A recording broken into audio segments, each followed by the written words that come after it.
अस्सलाम वालेकुम, कैसे हैं आप लोग। उम्मीद करती हूँ आप सब ठीक होंगे। तो आज हम जनरल साइंस को स्टार्ट करते हैं। बहुत सारे कमेंट्स आ रहे हैं कि जो अभी ये न्यू जॉब्स अनाउंस होने वाली हैं एजुकेशन डिपार्टमेंट में, जिसमें टीओ है, हेड मिस्ट्रेस या सब्जेक्ट स्पेशलिस्ट, उसके अलावा एसएसटी टीचर्स। तो उसके लिए हमें गाइड करनी, देखिए उसके लिए थोड़ा सा हमें वेट करना पड़ेगा कि जब तक चीज़ें थोड़ी और क्लियर हो जाएं। जब तक कुछ सवाल ऐसे हैं जिनका जवाब तब आपको देना मुमकिन होगा जब एडवर्टाइजमेंट आ जाएगी, ठीक है। तो थोड़ा सा आप वेट करें। बाकी ये है कि इंशाल्लाह जब मैं उसकी तैयारी स्टार्ट करवाऊँगी तो मैं मेंशन कर दूँगी कि ये जो टॉपिक्स हैं या ये जो कुछ जो लेक्चर है वो इस क्लास से स्टार्ट है, ठीक है। जैसे 9 से स्टार्ट करना पड़ेगा, तो इसलिए जब मैं वहाँ से स्टार्ट करवाऊँगी तो इंशाल्लाह मैं आपको बताऊँगी। बाकी ये जो जनरल साइंस है ये हर एक टेस्ट के लिए है। और हाँ, ये है कि ये एक बेसिक हो जाएगा जब आप जैसे आज का टॉपिक एटम और एलिमेंट है, तो जब आप 9th की केमिस्ट्री पढ़ेंगे तो ये चीज़ें रिपीट होंगी, ठीक है। तो अगर अब भी आप देख रहे हैं तो वेल एंड गुड। अच्छा, उसके अलावा कुछ नोट्स वगैरह जो हैं, या कह लें कि कुछ मटेरियल मैंने ऑलरेडी जमा कर लिया है जो एजुकेशन पर्पस के लिए है। Education purpose in the sense कि जो बीएड के लिए होते हैं, या कुछ ऐसे भी जो हमें अपकमिंग एजुकेशन टेस्ट में काम आ सकते हैं। तो इंशाल्लाह वो भी लिंक मैं आप लोगों के साथ जल्दी शेयर कर दूंगी। थोड़ा सा बस वेट करें ताकि मैं सॉर्ट आउट कर लूँ, ठीक है जी। तो स्टार्ट करते हैं। सबसे पहले आज हम स्टार्ट करेंगे एटम से। तो सबसे पहले एटम का अगर हम डेफिनेशन लिख लें कि वो क्या है जी, तो ये इसकी डेफिनेशन है। An atom is the smallest possible particle of an element which has all the properties of that element. यानी सबसे छोटे से छोटा जो पार्टिकल है किसी भी एलिमेंट का, वो एटम होता है। और उस एटम में जो उस पर्टिकुलर एलिमेंट की वो सारी खसूसियात जो है वो उसमें मौजूद होती हैं, ठीक है। अब अगर हम देखें जो हमारे आसपास अगर हम नज़र दौड़ाएं तो एक छोटे से छोटी चीज़ से लेकर बड़े से बड़ी चीज़ तक ये किससे बनी होती हैं, ये एटम से बनी होती हैं, ठीक है। अगर हम कहें कि टिप ऑफ द पेंसिल, ठीक है, ये पेंसिल की नोक जो है वो भी एटम से बनी हुई है। और अगर हम कहें कि जो बहुत बड़ी इमारत है वो भी किससे बनी हुई है, एटम से बनी हुई है। तो जितनी भी चीज़ें होती हैं वो मिलियंस ऑफ एटम से बनी होती हैं। और एटम के अंदर कुछ सब एटॉमिक पार्टिकल्स भी होते हैं, सब एटॉमिक पार्टिकल्स भी होते हैं, जिसको हम क्या कहते हैं, जिनको हम बोलते हैं जी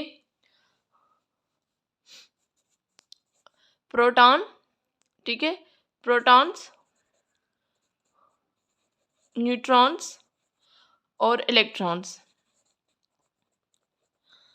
प्रोटॉन जो है उसमें पॉजिटिव चार्ज होती है, न्यूट्रॉन में कोई चार्ज नहीं होती, यानी ये न्यूट्रल होता है, कोई चार्ज नहीं होती। और इलेक्ट्रॉन में नेगेटिव चार्ज होती है।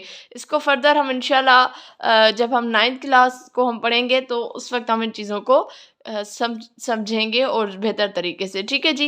इलेक्ट्रॉन कन्फिग्रेशन वगैरह जब हम पढ़ेंगे।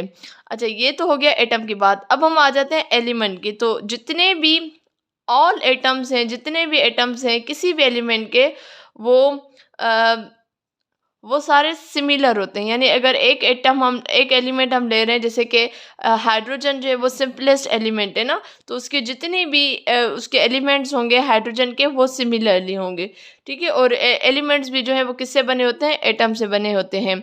और जो मोस्ट कॉमन कॉमन एलिमेंट जो है, ठीक है, ऑन अर्थ, ये सवाल अक्सर आता है, वो कौन सा है, वो है जी ऑक्सीजन। याद रखें वो क्या है, कौन सा है, वो है ऑक्सीजन। और हर एक की फिर वैसे तो बहुत सारे हैं, उनको हम फर्दर मैं आपको बताती हूँ, लेकिन जो मोस्ट कॉमन एलिमेंट है जो हमें अर्थ पे मिलता है वो है ऑक्सीजन। अच्छा, एक और पॉइंट यहाँ पे मिस हो गया कि ये एटम किसने डिस्कवर किया था, ठीक है। तो एटम जो है वो था रदरफोर्ड था। कौन था, रदरफोर्ड था। आई थिंक ERFORD, रदरफोर्ड था जिसने जी डिस्कवर किया था किसको, एटम को, ठीक है। और उसके सराउंडिंग जो है वो इलेक्ट्रॉन्स जो होते हैं वो उस एटम के सराउंडिंग होते हैं, मतलब उस न्यूक्लियस के सराउंडिंग होते हैं। अच्छा, अब देखें जब दो या दो से ज़्यादा एटम्स जो हैं वो आपस में कंबाइन होते हैं तो एक मॉलिक्यूल बनता है। क्या बनता है? मॉलिक्यूल बनता है। यानी दो एटम्स जब आपस में मिलते हैं तो combine together a molecule is formed. अब जैसे एक एग्जांपल ले लेते हैं, जैसे हाइड्रोजन है, ठीक है, H इसका एक सिंबल है हाइड्रोजन, और इसको हम मिलाते हैं ऑक्सीजन के साथ, यानी ये आपस में मिलते हैं, और हाइड्रोजन जो है H2 है, यानी दो हाइड्रोजन होंगे, दो मॉलिक्यूल, दो जो हैं एटम्स जो हैं वो हाइड्रोजन के और एक ऑक्सीजन का, ये आपस में मिलेंगे तो क्या बनेगा? ये H2O बनेगा। क्या बनेगा? H2O बनेगा। और ये जो है वाटर का मॉलिक्यूल है। ठीक है, अब मॉलिक्यूल हम किसको बोलते हैं? मॉलिक्यूल जो है वो स्मॉलेस्ट पार्टिकल है किसी भी कंपाउंड का, और जो बने होते हैं ग्रुप्स ऑफ एटम्स के। ठीक है, तो ये क्या है? ये वाटर मॉलिक्यूल है। ठीक है जी। अब जो मॉलिक्यूल्स हैं are not always made up of different elements. हमेशा मॉलिक्यूल जो है वो डिफरेंट एलिमेंट्स मिलकर नहीं बनते। उनकी फिर कुछ, जैसे हाइड्रोजन और ऑक्सीजन डिफरेंट एटम्स हैं, ये तो वाटर बन गया, लेकिन हर बार ऐसा नहीं होता। ठीक है, और कुछ मॉलिक्यूल्स ऐसे हैं हमारे एटमॉस्फेयर में हैं जो आपस में ही एटम्स मिलकर जो है वो बनते हैं। सही है। तो एक तो बात हमें ये समझ आ गई कि जो मॉलिक्यूल्स हैं वो डिफरेंट एलिमेंट्स के भी मिलकर आपस में बन जाते हैं। सही है, मॉलिक्यूल्स, क्योंकि हाइड्रोजन भी एक एलिमेंट है और ऑक्सीजन भी एक एलिमेंट ही है ना। हमने उनका एटम एटम हम कह रहे हैं, लेकिन ये है तो एलिमेंट। और उसके अलावा अगर हम जब ये कह रहे हैं कि हमेशा ये ज़रूरी नहीं होता कि दोनों डिफरेंट एलिमेंट्स के जो है वो आपस में मिले और मॉलिक्यूल बन जाए, लेकिन कभी ऐसा भी होता है कि सेम एलिमेंट्स मिलकर जो है वो मॉलिक्यूल्स भी बना लेते हैं।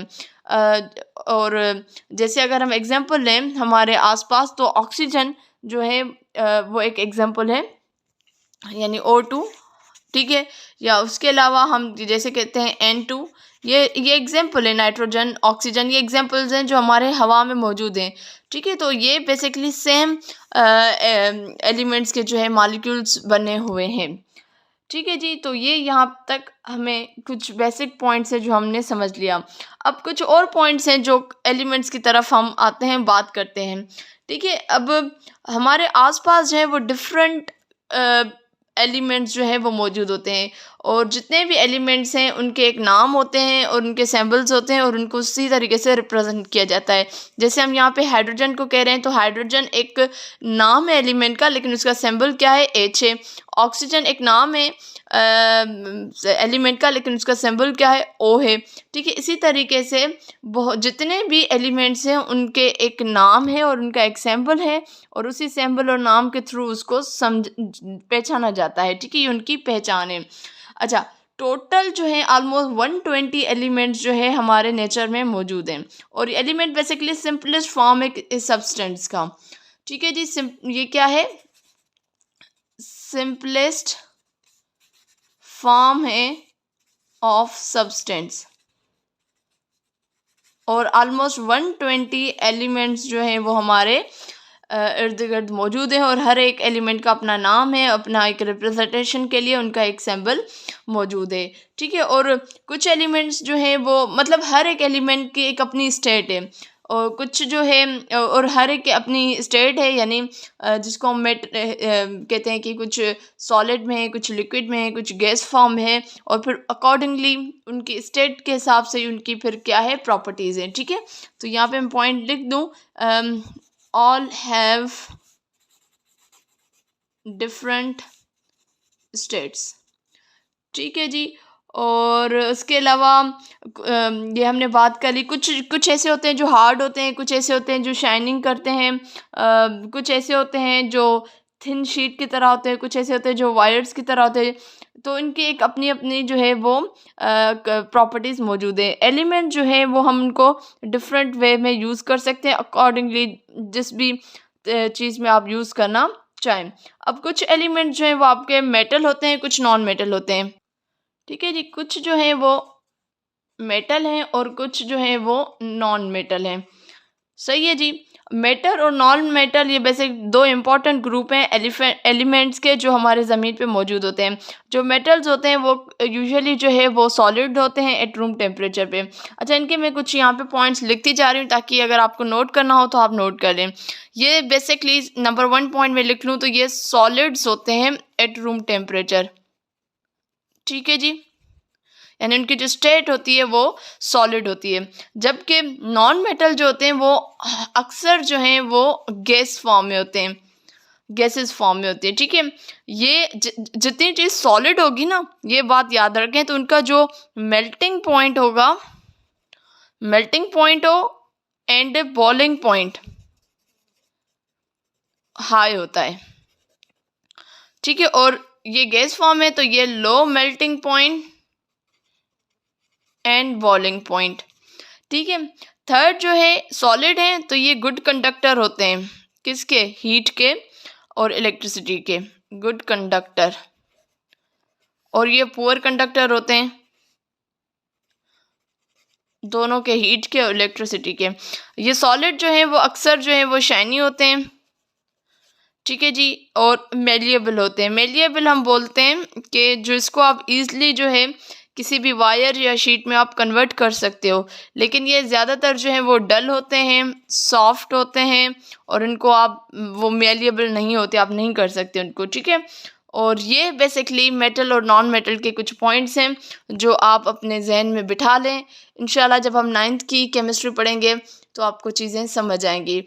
तो प्लीज़ कनेक्ट रहिएगा, इंशाल्लाह और ज़्यादा वीडियोस में अपलोड करूँगी इंशाल्लाह जी। तो उम्मीद करती हूँ आपको पसंद आई होगी। अगर पसंद आई लाइक करें, कमेंट करें, दूसरों के साथ ज़रूर शेयर करें। इंशाल्लाह मैं हाज़िर हूँ नेक्स्ट वीडियो में। तब तक मुझे दीजिए इजाज़त। अल्लाह हाफिज़।